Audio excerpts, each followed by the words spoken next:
So മീൻ squared error കാണാനുള്ള ഇക്വേഷനാണ് താഴെ കൊടുത്തിരിക്കുന്നത്. ഇതിൽ yi എന്ന് പറയുന്നത് is the actual value and yi cap means predicted value. Actual വാല്യൂവിൻ്റെയും പ്രെഡിക്റ്റഡ് വാല്യൂവിൻ്റെയും ഡിഫറൻസ് കാൽക്കുലേറ്റ് ചെയ്തിട്ട് ഡിഫറൻസ് എടുത്തിട്ട് അതിനെ സ്ക്വയർ ചെയ്യും.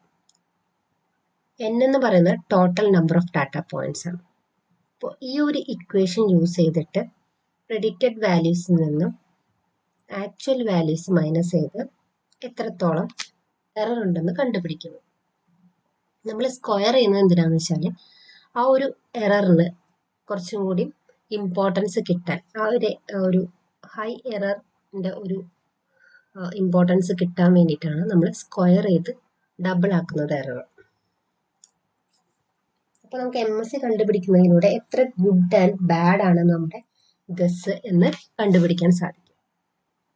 അപ്പോൾ നമ്മുടെ എയിം എന്ന് പറയുന്നത് എറർ മിനിമൈസ് ചെയ്യുക എന്നുള്ളതാണ്.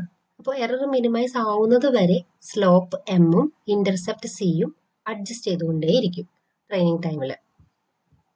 എത്രത്തോളം എറർ കുറയ്ക്കാമോ അത്രത്തോളം എറർ കുറച്ചതിന് ശേഷമായിരിക്കും ബെസ്റ്റ് ഫിറ്റ് ലൈൻ കണ്ടുപിടിക്കുന്നത്. എറർ മിനിമം ആകുന്നത് വരെ എന്ത് ചെയ്യും, റിപ്പീറ്റ് ചെയ്യും ഈ ഒരു process. Once best fit line കണ്ടു കഴിഞ്ഞാൽ അത് പിന്നീട് പുതിയ വാല്യൂസ് കൊടുത്തു കഴിഞ്ഞാൽ, പുതിയ ഫീച്ചേഴ്സ് കൊടുത്തു കഴിഞ്ഞാൽ നമുക്ക് എന്ത് കിട്ടും, പ്രെഡിക്ഷൻ കിട്ടും.